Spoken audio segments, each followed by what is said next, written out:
Halo, hari ini saya mau membacakan sebuah cerita yang pernah muncul di blog saya. Jadi ini udah agak lama ya, dan blog saya itu juga sudah saya tutup, udah nggak ada lagi. Jadi kita mulai aja sekarang ya. Judulnya adalah Negeri Para Raksasa, Roh dan Jin. Jadi ada raksasa, roh dan jin di sini. Dalam satu hari, waktu yang paling saya suka adalah menjelang matahari terbenam. Semakin malam, semakin saya suka pada suasananya. Apalagi kalau saat itu saya sedang dalam perjalanan di tempat yang agak sepi di daerah pedesaan yang jauh dari kota. Pohon lebat di kiri kanan, jurang dan lembah, jembatan kayu di atas sungai yang deras. Ini diselingi dengan kelompok rumah-rumah sederhana yang diterangi lampu yang suram. Sedangkan orang hanya terlihat satu dua di sana sini. Inilah saatnya ketika para raksasa, jin, dan makhluk halus lainnya berkeliaran, mengendap, dan mengintai orang-orang yang lengah. Ada satu foto dari masa kecil yang sangat saya sukai dan saya simpan selama beberapa tahun. Foto yang diambil oleh ayah saya itu memperlihatkan saya bersama ibu, kakak, dan adik berpose di depan VW kodok berwarna putih yang diparkir di pinggir jalan. Latar belakangnya adalah sawah yang luas membentang. Langitnya hitam mendung suram sekali. Semua warna diliputi oleh sapuan kelabu gelap. Suasana muram di foto itu begitu mencekam. Bahkan senyum kami terlihat ragu-ragu. Ya, ini kan cuman gaya bercerita aja ya. Hari gadungan yang sekarang ini saya lewatkan dengan diam di rumah. Tidak seperti tahun lalu. Ingat, ini adalah tahun Bali yang lamanya lebih kurang 6 bulan Masehi. Itu catatan di sini ya. Saya lupa bilang bahwa blog saya dulu itu saya tulis untuk menceritakan pengalaman saya selama ada di Bali. Ya. Jadi banyak cerita-cerita mengenai kehidupan di Bali. Di mana saya pagi-pagi sudah keluar. Jadi galungan sebelumnya itu saya pagi-pagi sudah keluar. Nah, sekarang saya tidak terlalu antusias dengan segala macam penjor. Mungkin udah terbiasa ya dengan penjor. Baru pada sore harinya, teman saya mengajak ke Ubud kali. Jadi waktu itu saya tinggalnya di Penestanan. Penestanan itu sebenarnya nempel sama Ubud dan masih Ubud juga, jadi kecamatan Ubud.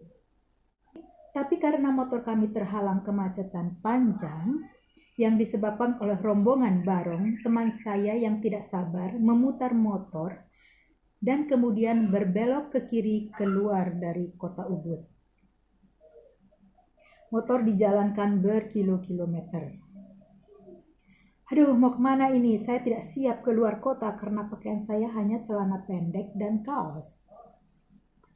Untung di bagasi ada sehelai sarung. Jadi saya ikatkan saja di bahu jadi semacam ponco.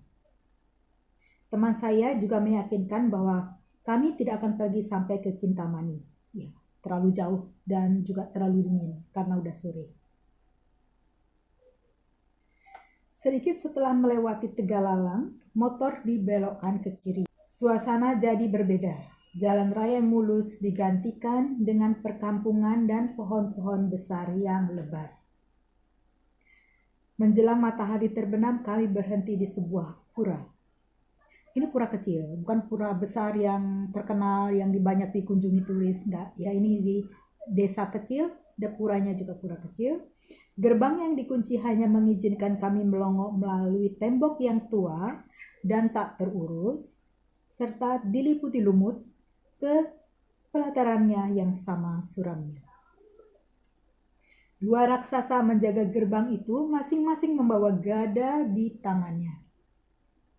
Mata mereka membelalak menyeramkan, mulutnya menyeringai memperlihatkan sepasang taring yang panjang.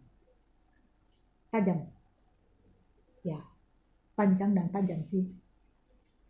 Saya merasa tidak diinginkan di sini. Untunglah sekelompok anak kecil ribut menyapa sambil melambaikan tangan dari kejauhan meminta maaf atas sambutan raksasa yang kurang ramah. Perjalanan dilanjutkan melewati jalan yang semakin sepi. Pohon-pohon beringin tumbuh lebat sekali, akarnya bergantungan menjulur ke bawah sampai menyentuh kepala kami. Sekarang saya udah tahu bahwa itu sebenarnya bukan pohon beringin ya, tapi memang pohonnya besar, lebat, dan daun-daunnya tuh rapat sekali. Jadi tumbuhnya di semacam tebing begitu, dan jalan di tengah-tengah, di kiri kanan mereka tumbuh itu pohonnya, dan akarnya berjuntai dari atas. Sinar matahari yang hanya sedikit tersisa tidak sanggup menembus lebatnya dedaunan. Motor dijalankan pelan-pelan. Ketika lembabnya suasana hutan lebat terlewati, yang kami temukan adalah pura-pura kecil yang tak terurus yang berlumut dengan gerbang yang lagi-lagi dikunci. Jadi di sana banyak sekali bangunan-bangunan pura gitu di tengah-tengah pepohonan yang tidak ada penduduknya. Bukan di perkampungan maksud saya. Kemudian muncul kelompok rumah-rumah, toko, dan warung sederhana dengan lampu yang sudah dinyalakan, karena itu sudah menjelang malam. Jajaran penjor terlihat kurang meriah karena suasananya sudah menjelang malam. Kebanyakan rumah memiliki halaman yang bertembok yang menghalangi pandangan orang yang serba ingin tahu. Memang rumah di Bali ini agak beda stylenya. Mereka biasanya tinggal bersama di sebuah kompleks keluarga besar. Mungkin ada kakeknya di situ, ada pamannya, ada para keponakan, dan selalu dengan temboknya yang tinggi, dan kalau kita masuk itu harus melalui gerbangnya. Ketika ini pun terlewati, sawah terbentang luas di kejauhan. Di sebelah sana ada Pak Tani yang terlambat pulang ke rumah. Dia memanggul karung besar sambil membawa celurit di tangan. Pembantu saya dulu sering menakut-nakuti bahwa petani di sawah yang membawa karung dan celurit ini, pembantu saya ini, jadi saya kembali ke masa lalu waktu saya masih kecil, menyembunyikan, jadi Pak Tani ini menyembunyikan seorang anak kecil yang baru diculiknya di dalam karung. Kata pembantu saya seperti itu. Ceritanya ini sanggup membuat saya cepat-cepat pulang begitu maghrib menjelang. Bahkan kalau bersepeda siang-siang, begitu melihat petani membawa karung, saya cepat-cepat mengayuh sepeda pulang sambil ketakutan. Padahal sih sebenarnya isi karungnya itu rumput ya, untuk makanan ternak. Kami kembali melewati jajaran rumah-rumah yang semua pintu dan jendelanya tertutup. Perjalanan bermotor terus dilanjutkan sampai kami tersadar bahwa kami tersesat. Di mana ini? Ada perempatan tapi tidak ada petunjuk arah yang bisa kami ikuti. Kenapa pula mesti tersesat di tempat tidak ada orang untuk ditanyai? Untung tak lama kemudian ada seorang bapak tua datang menghampiri. Dia berpakaian rapi, mengenakan sarung dan ikat kepala. Ikat kepala itu namanya uden. Suaranya ramah dan tidak pelit memberi informasi. Setelah bapak ini muncul beberapa orang juga. Mereka berdatangan dan membentuk kelompok kecil. Rupanya mereka sedang menunggu barong. Dan barong ini harus disambut sepantasnya dengan mengenakan pakaian adat yang layak. Maka kami pun melanjutkan perjalanan. Tapi kemudian kami bertemu juga dengan rombongan barong yang sedang ditunggu-tunggu itu. Barong muncul dari cahaya remang-remang dengan diiringi bunyi gamelan dan dikawal oleh ratusan orang. Tampilannya seperti singa dengan rambut tebal, putih dan panjang, serta memakai berbagai perhiasan indah dari kaca warna-warni. Barong, raja dari segala macam roh. Sebagai pelindung manusia, dia dihidupkan oleh roh yang merupakan pendamping seorang anak.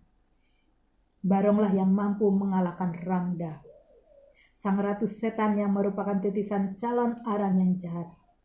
Rangda menimbulkan malapetaka, banjir, dan wabah penyakit. Peperangan di antara kedua makhluk luar biasa ini bersifat abadi. Kebaikan melawan kejahatan. Jadi untuk yang belum tahu, barong itu sebenarnya mewakili kebaikan, ya, bukan kejahatan. Setelah memperhatikan sejenak, kami tinggalkan pemandangan yang tak terlupakan itu. Kemeriahan musik dan pakaian warna-warni sekarang digantikan oleh malam yang semakin gelap dan udara dingin. Di siang hari tempat ini pasti indah sekali, terbukti dengan sebuah hotel yang sengaja didirikan di tepi pinggir jalan. Saya nggak tahu apa nama hotelnya, waktu itu udah malam dan saya nggak bisa baca, ya. Namun yang terlihat sekarang hanya jalan gelap yang terjal dengan pepohonan rapat dan suara air sungai yang entah ada di mana. Lagi-lagi kepala saya disentuh halus oleh akar pohon beringin yang menggantung di atas sementara motor terus meluncur perlahan. Jadi memang ini agak serem ya. Jadi pas kita jalan dengan motor pelan-pelan terus di belakang di sini ada yang jadi ini akar pohon sebenarnya yang menyentuh bagian sini tuh ya. Kami berhenti sebentar ketika menemukan gerbang rumah yang indah beserta tempat sesajen yang dihiasi kain-kain cemerlang. Karena suasananya gelap gulita dan anjing menggonggongi kami dari balik tembok, tanpa berkata apa-apa kami bergegas pergi.